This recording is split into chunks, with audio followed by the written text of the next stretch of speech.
सीजल मिलेगा। बहुत अच्छे तरीके से लोगों ने उसको प्यार दिया है। जिन्होंने अभी तक स्ट्रेटजी की वीडियो नहीं देखी है वो उसको जरूर देखें। और साथ में आज हम बात करेंगे इनकम टैक्स इंस्पेक्टर के पोस्ट के बारे में।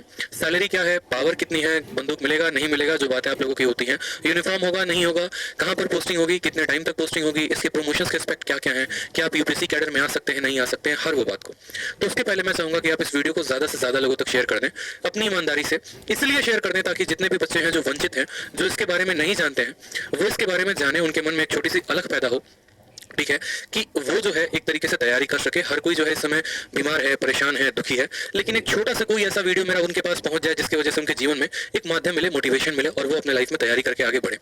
ठीक है, तो आप इस कारण से मेरी वीडियो को शेयर करो, ना कि इस कारण से कि मुझे आप प्रमोट कर रहे हो। ठीक है, ये बहुत क्लियर होना चाहिए। अगर आपको वैल्यू मिल रही है तो आप दूसरों को भी वैल्यू पहुंचाने की कोशिश करो। मुझे यहाँ पर चिल्लाना नहीं आता, मुझे यहाँ पर रोना नहीं आता, मुझे बोलना नहीं आता। जो बात होती है मुद्दे की, बस मैं वो बोलता हूँ। अगर आपको अच्छा लगता है तो आप शेयर करिए हर जगह पे, ताकि सभी का भला हो सके। तो सबसे पहले बात करते हैं यहाँ पर मोस्ट लुक्रेटिव पोस्ट इन एसएससी सीजीएल कौन सा है। आप जैसे कि पीछे पैसे का बैकग्राउंड देख रहे हैं।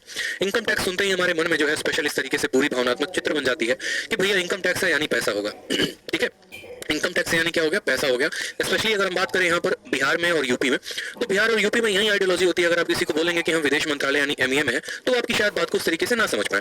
लेकिन चूंकि अगर आप बोलते हैं भैया हम इनकम टैक्स में है, तो बस इनकम टैक्स सुनते ही अपने आप में ये शब्द काफी होता है। वो आगे ये नहीं पूछते कि तुम इनकम टैक्स इंस्पेक्टर हो या तुम टैक्स असिस्टेंट हो। इनकम टैक्स का हो मतलब पैसा छाप रहा है, जरूर छाप रहा है, गाड़ी वाड़ी होगा, बंगला होगा, अकाउंट में बैलेंस होगा, लाखों करोड़ रुपए होंगे। ये माइंड में ऐसा चित्र बन जाता है। क्यों? क्योंकि आप देख रहे हैं कि यहाँ पर ये भाई साहब जो है पूरा का पूरा नोटों का गड्ढे गिन रहे हैं। इनकम टैक्स का कुछ प्रोफाइल ही ऐसा होता है।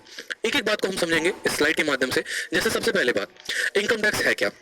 तो इनकम टैक्स एक डिपार्टमेंट है, उसमें क्या पोस्ट आपको मिलेगा सीजल के माध्यम से, तो आपको इनकम टैक्स इंस्पेक्टर बनने का मिलेगा। क्लैरिटी रख लेना, इनकम टैक्स इंस्पेक्टर अलग होता है, इनकम टैक्स ऑफिसर अलग होता है। आप अगर इनकम टैक्स डिपार्टमेंट में जाना चाहते हैं तो आप दो जगह से जा सकते हैं। सबसे पहले एसएससी सीजल का पेपर देके, और दूसरा हो गया यूपीएससी का पेपर देके। अगर आप एसएससी सीजल का पेपर देंगे तो आपको कौन सा पोस्ट मिलेगा, और अगर आप यूपीएससी का पेपर देंगे तो आपको कौन सा पोस्ट मिलेगा, वो मैं आगे चल के आपको बताऊंगा कि आपकी ज्वाइनिंग एसएससी से कहां पर लगेगी और यूपीएससी से आपकी ज्वाइनिंग कहां पर लगने वाली है। इसके अलावा वीडियो में दूसरे नंबर पर बात करेंगे तो पावर के बारे में बात करेंगे कि आपको कितना पावर दिया जाएगा, आपको रिपोर्ट किसको करना है, आप कहां पर रेट लगा सकते हो और आपको क्या क्या काम होगा। थर्ड नंबर पर बात करते हैं एलिजिबिलिटी की, कि अगर आप इनकम टैक्स इंस्पेक्टर बनना चाहते हैं तो आपकी एलिजिबिलिटी क्या है। ठीक है, ग्रेजुएट होना जरूरी है या 12th पास होना जरूरी है, हर उस बात को समझेंगे। वर्क प्रोफाइल के बारे में सबसे ज्यादा चर्चा होती है कि जैसे कि मैंने कहा, इनकम टैक्स सुनते ही माइंड में चित्र क्या बन जाता है।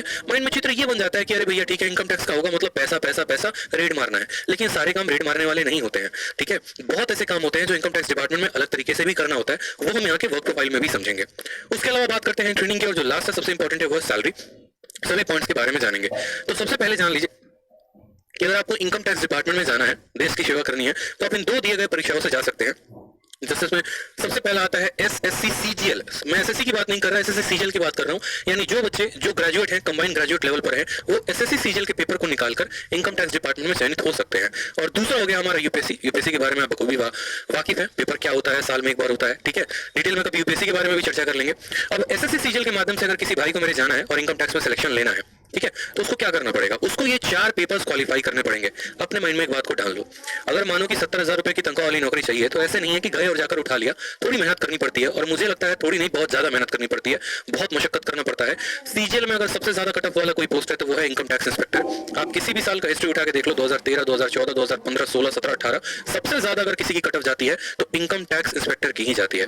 तो प्री में आपके होते हैं 4 paper, math, English, reasoning, GK, और ये 4 पेपर 200 नंबर का होता है। इस 200 नंबर को आपको देना होता है। इसकी कट ऑफ आती है 130, 140, 150, कभी इस तरीके से रहती है।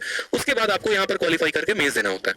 मेंस में इनकम टैक्स इंस्पेक्टर बनने के लिए मैथ और इंग्लिश के 2 पेपर होते हैं, 200 नंबर के, 2 घंटे के, आपको उसको देना होता है। फिर प्री और मेंस का आपका कंबाइंड कट ऑफ आता है। फिर आप जाते हैं डिस्क्रिप्टिव देने। डिस्क्रिप्टिव में आपके 2 पेपर्स होते हैं, एक एस्से हो गया और एक आपका प्रेसिस या लेटर हो गया। ठीक, आपने प्री दे दिया, आपने मेंस दे दिया, आपने डिस्क्रिप्टिव दे दिया, सभी में आपका अच्छा स्कोर है, तो उसके बाद आपको टियर 4 देना होता है, डॉक्यूमेंट वेरिफिकेशन। कुछ बच्चे पूछ रहे हैं सर क्या इनकम टैक्स में सीपीटी की या फिर डीएसटी यानी टाइपिंग की आवश्यकता है, तो नहीं, इनकम टैक्स इंस्पेक्टर के पोस्ट के लिए आपको टाइपिंग जो है वो मैंडेटरी नहीं है। किसी भी तरीके से टाइपिंग की कोई आवश्यकता नहीं है। टैक्स असिस्टेंट के लिए जरूरी है, लेकिन इनकम टैक्स इंस्पेक्टर के लिए जरूरी नहीं है। मतलब आप प्री दो, आप मेंस दो, डिस्क्रिप्टिव दो, सभी में हाई स्कोर लेके चलो, शुरू से बहुत ज्यादा नंबर का जो है वो लीड लेके चलो, और उसके बाद जो है आप यहाँ पर बढ़िया तरीके से इनकम टैक्स के लिए चयनित हो सकते हो। और लास्ट स्टेज होता है डॉक्यूमेंट वेरिफिकेशन, जहां पर आपको जाकर डॉक्यूमेंट वेरीफाई एसएससी के ऑफिस में करवाना पड़ता है। इसमें कुछ बच्चों का डाउट होता है कि सर क्या इंटरव्यू होता है, तो नहीं भाई, इंटरव्यू नहीं होता। मोदी गवर्नमेंट जब से आई, बीजेपी गवर्नमेंट जब से आई, उसके बाद इन्होंने इंटरव्यू पोस्ट हटा दिया, क्योंकि इनकम टैक्स ग्रुप सी में आता है, ग्रुप बी में भी नहीं आता। इस बात को ध्यान रखेंगे, income tax inspector group C post है और ग्रुप सी पोस्ट और ग्रुप बी पोस्ट के सभी से इंटरव्यू हटा दिए गए हैं। पहले क्या था कि ग्रुप बी में भी ग्रुप सी में सब जगह इंटरव्यू थे, लेकिन जब से मोदी गवर्नमेंट आई उन्होंने कहा कि भैया कौन सी नौकरी दे रहे हो, अगर इनकम टैक्स इंस्पेक्टर की दे रहे हो तो इसमें इंटरव्यू की क्या जरूरत है, फालतू की घोटाले होंगे, धांधलेबाजी होंगे, उससे बढ़िया है इंटरव्यू को हटाओ। और इंटरव्यू को हटाने के बाद वो डिस्क्रिप्टिव का चयन लेकर आए कि बच्चा अगर एक अच्छा ढंग से एसएस लिखना जानता है, एक लेटर लिखना जानता है, तो जो 100 नंबर तुम इंटरव्यू में देते हो उससे बढ़िया 100 नंबर का पेपर करवा दो, बच्चा इसमें खुश हो जाएगा। जिस तरीके से जिसने नंबर लिखा होगा, पेपर लिखा होगा, वो आराम से जो है उसको नंबर दो। कल के दिन उसको लगता है कि नहीं यार मेरे नंबर कम है, ज्यादा है, तो कम से कम आरटीआई डालकर अपनी कॉपी तो मंगा सकता है। उसके बाद बात करते हैं फिजिकल टेस्ट के बारे में। जैसे कि एक्साइज इंस्पेक्टर में फिजिकल टेस्ट होता है, अदर डिपार्टमेंट में, इनकम टैक्स में कोई भी फिजिकल टेस्ट नहीं होता। ना कहीं भागना है, ना कहीं जाना है, ना कहीं दौड़ना है, कुछ भी नहीं है, कोई फिजिकल टेस्ट नहीं होता है। टाइपिंग की टेस्ट होती है क्या सर? नहीं सर, कोई टाइपिंग की टेस्ट नहीं होती है।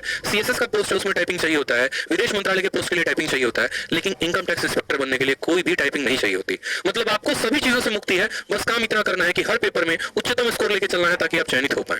उसके बाद बात करते हैं पावर कितना है, तो आप रूबरू है इस पोस्ट से, इसमें खतरनाक पावर होता है, ठीक है, बहुत बढ़िया तरीके से आपको अच्छे अच्छे लेवल से दोस्ती होती है। जैसे मानो जिस दिन आपका इनकम टैक्स का रिजल्ट आएगा तो उसी दिन आपका एक ऑटोमेटिक व्हाट्सएप ग्रुप क्रिएट हो जाएगा, ठीक है। उस व्हाट्सएप ग्रुप में भारत में जितने भी उस साल के इनकम टैक्स इंस्पेक्टर सेलेक्टेड है वो सभी के सभी जुड़ जाएंगे।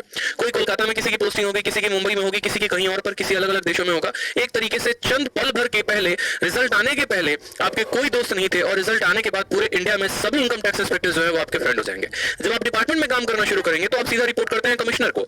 इनकम टैक्स कमिश्नर ही डायरेक्ट आपके ट्रेनिंग में आते हैं, तो वहां से भी आपकी पहुंच जो है बहुत अच्छे लेवल पर शुरू हो जाएगी। किसी भी डिपार्टमेंट में आपकी बहुत अच्छे तरीके से एक्सेस हो जाते हैं। कुछ पल पहले यूं समझ लो कि अगर पेपर पर भी साइन करवाना पड़ता था तो लाइन में लगे होते थे, जाकर लोगों से पूछना होता था, बात करनी होती थी, 10 घूस कहानी देनी पड़ती थी, लेकिन चंद दिनों के अंदर आप पूरे भारत में छा जाएंगे, आपकी पकड़ हर जगह पर होगी, ठीक है। यहां तक कि अगर आपके पड़ोसी को भी पता है और वो करोड़पति है और उसको पता है कि इनकम टैक्स में है, तो वो भी थोड़ा संभल कर चलेगा कि भैया कहीं अगला हम पे रेड ना मरवा दे, ठीक है। इस बात से भी लोग बहुत ज्यादा डरते हैं। आपका जो नाम का आईडी कार्ड ही है ना, वो पूरे भारत में काफी है, कहीं पर भी आपकी पहचान को कराने के लिए आपको कुछ नहीं दिखाना, बस आयकर विभाग लिखा अपने आप में शब्द आज के समय में काफी है। क्योंकि आज के समय में टैक्स की चोरी हो गई, पैसे की चोरी हो गई, हर कोई करता है। सरकार से पैसे बचाने की हर किसी की नियत होती है, इस वजह से वो सबसे ज्यादा डरते हैं। ईमानदार आदमी कभी नहीं डरता, इस बात को ध्यान रखो, ठीक है। बात करते हैं पैसे के बारे में, तो बिल्कुल दो सोर्स ऑफ इनकम है। एक तो डायरेक्ट जो आपको गवर्नमेंट देती है, हर महीने अच्छे खासे पैसे आ जाते हैं सैलरी के रूप में, और दूसरा जो इनडायरेक्ट है, जो मैं यहाँ डायरेक्टली नहीं बोल सकता बट आप समझ सकते हैं। इनडायरेक्ट माध्यम से किस तरीके से पुरानी प्रथा है, चलते आ रही है, ठीक है। करप्शन जो है वो एक पार्ट है, तो उस करप्शन के कहीं ना कहीं आप भी भागीदार होंगे अगर आप भी इनकम टैक्स में ऊपरवार लेंगे तो। खैर मैं ये नहीं बोलूंगा आपको लेना सही है या गलत है, वो आपकी चॉइस है। जैसे डॉरी सिस्टम में दहेज प्रथा है, वो आपकी चॉइस होती है कि आप लेते हैं नहीं लेते हैं, उसमें मेरा कोई कमेंट नहीं रहेगा। लेकिन हाँ, पैसे बहुत हैं। अगर आप चाहो तो आप एक दिन में भी, जैसे मेरा एक दोस्त है, खुद है, स्टूडेंट भी है, उसने बताया कि सर हमारा 2018 से वो सिलेक्टेड है। जब वो गए पहले दिन तो उनको ट्रेनिंग में ये बोला गया, उनके जो कमिश्नर है उन्होंने आके ये बात कही कि देखो भैया बात ऐसी है कि तुम्हारे ऐसे भी दिन आएंगे जिस दिन तुम्हें पहले ही दिन इतनी पैसे ऑफर कर दिए जाएंगे जितने तुम्हारे पूरे एक महीने की सैलरी है, तो अभी थोड़ा संभल कर चलना, 2-3 महीने बाद जो है अपना देख लेना। यानी अपना देख लेना कहने का मतलब क्या हो गया कि मेरा दोस्त ये बोला था कि वो कहना क्या चाह रहे हैं, कहना क्या ये चाह रहे हैं कि मतलब तुम्हें लेना है, या कहना ये चाह रहे हैं तुम्हें नहीं लेना है। तो ऐसा नहीं है, वो आपके ऊपर डिपेंड होता है। बट हाँ, पैसे हैं, अच्छे खासे पैसे हैं, पावर भी है, पैसा भी है, और सोशल स्टेटस समाज में बहुत ज्यादा है। अगर आप एसएससी सीजीएल में किसी भी पोस्ट में अगर आप लग रहे होते हैं तो सबसे ज्यादा पावरफुल जो पोस्ट है वो इनकम टैक्स की ही है, और उसके बाद दूसरा विदेश मंत्रालय है, ठीक है। थर्ड बात करते हैं एलिजिबिलिटी के बारे में। आप कैसे एलिजिबल होंगे दोस्त, आप इस इंस्पेक्टर पोस्ट के लिए कैसे अप्लाई कर सकते हैं, कैसे बन सकते हैं, क्या एलिजिबिलिटी होगी। हर कोई तो एलिजिबल नहीं हो सकता ना, ठीक है, कि जो मर्जी आया वो इनकम टैक्स इंस्पेक्टर के लिए अप्लाई करेगा बन जाएगा, ऐसा नहीं है। इनकम टैक्स इंस्पेक्टर बनने के लिए आपको ग्रेजुएट होना जरूरी है। किसी भी यूनिवर्सिटी से आपने ग्रेजुएशन किया है, चाहे आपने ऑनर्स किया है या बीटेक किया है, आप इनकम टैक्स इंस्पेक्टर के फॉर्म के लिए भर सकते हैं, सीजीएल का फॉर्म भर सकते हैं। और उम्र जो है वो 30 साल तक है, 30 साल के बाद आप नहीं भर सकते। कुछ अलग अलग कास्ट में जो रिलैक्सेशन होता है वो आपको मिलेगा, जैसे ओबीसी को रिलैक्सेशन मिलता है, एससी एसटी को रिलैक्सेशन मिलता है, और अदर लोगों को भी। आप सभी का टारगेट जो है वो है इस वीडियो को ज्यादा से ज्यादा लोगों तक शेयर करना, क्योंकि आज जो मैं जानकारी दे रहा हूँ वो एक ऐसी जानकारी है जो आपको किताबों में नहीं मिलने वाली है, जो आपको किसी दोस्त से नहीं पता चलने वाला है। अगर पता चल रहा है तो आपको हमारी वीडियो से चल रहा है, और ये बात आप भी जानते हैं। आप जितना ज्यादा शेयर करेंगे हम उतना ज्यादा एफर्ट लगाएंगे, बढ़िया से बढ़िया कंटेंट आपको बताएंगे, सही चीजों का मार्गदर्शन करेंगे ताकि आपका विजन क्लियर हो सके, और जो सपना है आपका बनने का उस सपने को आप हकीकत में बदल सको। तो आप सभी जो है हर जगह पे एक पल का अपने अंदर का हट हटाकर वीडियो को तुरंत भावनात्मक रूप से जरूर शेयर करो, हर किसी को शेयर करो, क्योंकि अगला स्टूडेंट भी आपके वीडियो के लिए वेट कर रहा है। आप बहुत ऐसे टेलीग्राम ग्रुप में जुड़े होते हैं, बहुत ऐसे व्हाट्सएप ग्रुप में जुड़े होते हैं, आपको पता है कि आप वहां शेयर कर सकते हो, तो बस वो शेयर कर दो, ठीक है, ताकि बाकी बच्चे भी हमारे साथ जुड़ पाए। वर्क प्रोफाइल की बात करें यहाँ पर, तो चूंकि ये ग्रुप सी पोस्ट है, ग्रुप बी में नहीं है, स्मिथ में नहीं रहेंगे, ग्रुप सी पोस्ट है, और यहाँ पर जो सैलरी है वो 4600 ग्रेड पे है। बहुत बच्चों को ये ग्रेड पे शब्द नहीं समझ में आ रहा होगा, सीधा बोलते भैया ग्रेड पे छोड़ो, हमको सैलरी बताओ कितना दोगे, 20 दोगे, 30 दोगे, 50 दोगे, 1 लाख रुपए दोगे। तो देखो गवर्नमेंट का एक टैक्सेशन सिस्टम होता है, पैसे देने का सिस्टम होता है, और सिस्टम में क्या होता है, जैसे एसएससी सीजीएल की बात करोगे तो आपको 2800 ग्रेड पे की जॉब है, 4200 की है, 4400 की, 4600 की, 4800 की भी है, 4400 की नहीं है, 4200, 4600 और 4800 की है, 4800 डबल है जिसके बारे में मैंने पिछली क्लास में बताया था, और 4600 में आपको ये सभी आ जाते हैं। 4600 की राइट नाउ जो भी सैलरी चल रही है वो 70-80 के करीब में चल रही है, ठीक है। और वो शहर टू शहर पे डिपेंड होता है, अगर एक बंदा इनकम टैक्स इंस्पेक्टर लक्षद्वीप में है और दूसरा मुंबई में है तो मुंबई वाले की सैलरी ज्यादा होगी, लक्षद्वीप वाले की कम होगी, क्योंकि जो एचआरए होता है, हाउस रेंट अलाउंस और डियरेंस अलाउंस होता है, वो वहां पर उस पर्सन को बैठे को ज्यादा मिलता है।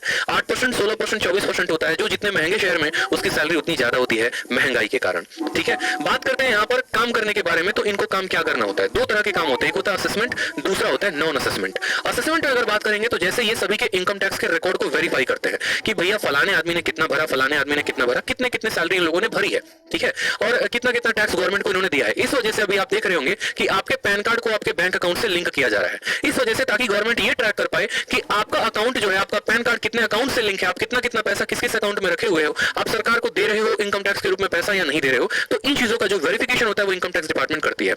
नेक्स्ट बात करते हैं टीडीएस के क्लेम के बारे में। टीडीएस का भी क्लेम्स क्या होता है ये ध्यान रखते हैं, जैसे आपको अगर नहीं पता तो टैक्स को रिटर्न भी मंगाया जाता है। जैसे जितने लोग एग्जांपल के तौर पे मान लीजिए हम यहाँ नौकरी कर रहे हैं, मुझे यहाँ पर 10 लाख रुपए मिले, लेकिन वो 10 लाख के 10 लाख मैंने खर्च कर दिए और इसी एजुकेशन में ही खर्च किया, तो उसका मैं क्लेम करता हूँ कि भैया मुझे आईटीआर वापस दो, इनकम टैक्स रिटर्न वापस दो, वो भी मुझे मिलता है। तो इन सभी चीजों का लेखा जोखा कौन रखता है, इनकम टैक्स डिपार्टमेंट रखती है।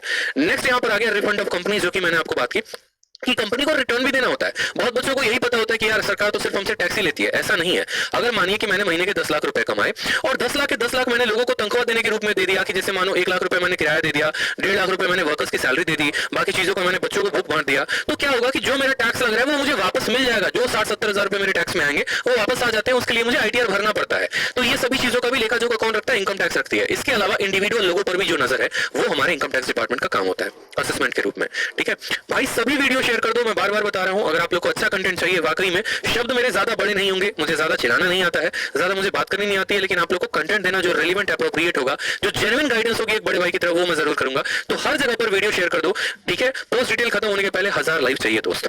उसके बाद बात करते हैं नॉन असेसमेंट के बारे में। तो नॉन असेसमेंट में आपका सबसे इंपॉर्टेंट आ जाता है रेड। रेड मारने के लिए सबसे ज्यादा आप एक तरीके से ऐसे समझो कि आपके मन में सबसे उत्सुकता होती है। ये तो सभी काम होते हैं जो डेस्क जॉब होते हैं, जो आप अपने ऑफिस में कर रहे होते हैं, इसके लिए कहीं पर आपको जाने की आवश्यकता नहीं है। लेकिन हाँ, इसमें एक फील्ड जॉब होता है, वो है आपका रेड, ठीक है। जैसे आपने एनालाइज कर लिया, आपने पूरा का पूरा एकदम अपना जाल बिछा लिया, जैसे अभी कोई पीयूष जैन या आयुष जैन जो भी थे कानपुर में, पूरा का पूरा अपना डिपार्टमेंट सोच समझ के रहती है कि हाँ भैया इसके पास इतने की वेल्थ होगी, ऐसा होगा, इस तरीके से इसने कमाया होगा, चलो इसके ऊपर जो है बढ़िया से रेड मारते हैं। ऐसा नहीं कि आज मन बनाया उनके ऊपर रेड मारना है तो चले जाएंगे। पूरी एक असेसमेंट होती है, वारंट निकलता है, उस वारंट के तहत आपका पूरा का पूरा एक ऊपर से लेके नीचे तक हर ऑफिसर के सिग्नेचर्स होते हैं उसके अंदर, ठीक है, और आपको पूरा अधिकार दिया जाता है। तब आप वहां से जाते हैं वारंट लेकर और आप वहां पर रेड मारते हैं। और रेड सिर्फ 1 घंटे 2 घंटे की नहीं होती है मेरे भाई, जब तक अगले के पूरे पैसे तुमने वसूल नहीं कर लिए ना, तब तक उसके घर पे रेड पड़ी होती है। दीवारें तोड़ दी जाएंगी, पाइप तोड़ दिया जाएगा, जहां से हो सके वहां से पैसे निकाले जाएंगे, phone tap line everything cut out हो जाता है और बढ़िया तरीके की रेड चल रही होती है। इसीलिए कहा जाता है यही रेड में अगर मानो आपने 1000 करोड़ का रेड मारा तो अगला बंदा जो है कहीं ना कहीं उसका 10% 20% तो आपको ऑफर कर ही देता है कि सर इतना ले लीजिए और बाकी पैसा छोड़ दीजिए। तो आपको पता है कि अगर 100 करोड़ का 10% आपको ऑफर हो रहा है तो आप खुद समझदार है, कैलकुलेट करने के लिए इतना मैं तो आप पढ़ते ही हैं कि आपको एक दिन में कितना रुपया मिल गया, ठीक है। बट अब ऐसा नहीं होता है, इतनी बातें नहीं देखी जाती हैं, वो आप डिपार्टमेंट में जाओगे तो आपको पता चल जाएगा। नेक्स्ट बात करते हैं सैलरी के बारे में। तो जो यहाँ पर सैलरी है वो कम से कम राइट नाउ भी 70-72 हजार से ऊपर की है, ठीक है। और यहाँ पर आपको एक और बात बताऊं तो पूरे सीजीएल में 2 ही पोस्ट हैं जो आपको पेट्रोल बिल देते हैं और मोबाइल बिल देते हैं। वो आपका एक हो गया इनकम टैक्स इंस्पेक्टर और एक के बारे में मैंने बता रखा है, ठीक है। पेट्रोल बिल क्यों दिया जाता है, क्योंकि अगर आप पहले की बात करोगे आज से 10-15 साल पहले, तो हर किसी के पास बाइक नहीं थी, हर किसी के पास जो है वो कार नहीं थी और अलग अलग दफ्तरों में जाकर अलग अलग काम कराने होते थे। तो सरकार उस समय आपको ट्रैवलिंग का अलाउंस देती थी वो पेट्रोल बिल के नाम पे, कि आप जा रहे हैं तो महीने का आपका 30 लीटर फिक्स कर दिया गया है और 30 लीटर का आपको पैसा दिया जाएगा। तो राइट नाउ अभी 2500-2600 रुपए जो है वो सैलरी के अलावा पेट्रोल बिल पे अलग मिलते हैं। और मोबाइल डेटा भी बहुत सस्ता हो गया है, बट अभी भी मोबाइल बिल जो है आपको मिलता है और इसके अलावा आपको एचआरए भी मिलता है, यानी जो आप रहते हैं जिस शहर में आपका जो किराया आता है वो भी आपको दिया जाता है। अब जो सबसे इंपॉर्टेंट है मेरे दोस्त ना, वो ये है प्रमोशन। इस बात को ध्यान रखो, हमेशा अपने माइंड में इस बात को फिट कर लो। आप जैसे ये बात सोचते हो ना कि यार इनकम टैक्स इंस्पेक्टर के रूप में लगे तो आजीवन इनकम टैक्स इंस्पेक्टर ही रहेंगे, ऐसा नहीं है, ठीक है। आप जिस तरीके से सरकार को अपनी सेवाएं देते रहते हैं उनको भी इस बात का ध्यान होता है कि अगला हमारे लिए बहुत मेहनत कर रहा है, तो इसका भी ध्यान रखा जाए। और उसी तरीके से आपका यहाँ पर प्रमोशन भी चल रहा होता है। सबसे पहले बात करें यहाँ पर तो टैक्स असिस्टेंट असिस्टेंट, ये भी सीजीएल के पोस्ट से ही कोई लगता है, ठीक है। उसके बाद सीनियर टैक्स असिस्टेंट। अब देखो सीजीएल में क्या होता है कि आप ऐसे समझो, मानो 700 का पेपर हुआ तो 700 में मैं अगर आपको ये बोलूं तो 650 जाती है इनकम टैक्स की कट ऑफ और मानो 600 जाती है आपको टैक्स असिस्टेंट की कट ऑफ। यानी मेरे दो दोस्त हैं, राम है और श्याम है, दोनों ने ऐसे सीजीएल की तैयारी की, दोनों ने पेपर को दिया, राम के नंबर 600 आए और श्याम के नंबर 650 आए, कट ऑफ गई 650, तो श्याम जो है हमारा इनकम टैक्स इंस्पेक्टर बन गया और राम उसी एसएससी सीजीएल पोस्ट से बेचारा टैक्स असिस्टेंट बन गया। तो क्या कभी राम इनकम टैक्स इंस्पेक्टर बन पाएगा? तो जी हाँ, बिल्कुल बन पाएगा। एसएससी सीजीएल में जो बंदा टैक्स असिस्टेंट लगता है 3 सालों के बाद क्या होता है कि उसका प्रमोशन सीनियर टैक्स असिस्टेंट में लग जाता है। इसकी सैलरी कम है, पावर कम है, सब कुछ है, इसको टाइपिंग का भी टेस्ट देना पड़ता है। 3 सालों के बाद ये सीनियर टैक्स असिस्टेंट बनता है, फिर उसके 3 सालों के बाद ये इनकम टैक्स इंस्पेक्टर बन जाता है। क्यों भैया? क्योंकि इसकी कट ऑफ कम थी, ये कम नंबर लेकर आया था, लेकिन वहीं पर जो हमारा श्याम है उसके नंबर ज्यादा थे, 700 में 650 थे और कट ऑफ कितनी गई थी? 650। तो ये बंदा डायरेक्ट जो है यहाँ पर सीधा का सीधा इनकम टैक्स इंस्पेक्टर लगता है। अब इनकम टैक्स इंस्पेक्टर ये बंदा लग चुका है, जैसे मानो मेरा जो है रिजल्ट आया, मैं इनकम टैक्स इंस्पेक्टर बन गया, तो उसके बाद क्या होगा? 6 से 10 साल तक लग जाते हैं इनकम टैक्स ऑफिसर बनने में। और बच्चों को ये दोनों बारे में इंफॉर्मेशन ही नहीं होता है, वो समझते हैं इनकम टैक्स इंस्पेक्टर और इनकम टैक्स ऑफिसर दोनों सेम है। बहुत लोग तो अपने कमरे में आईटीओ लिख दी।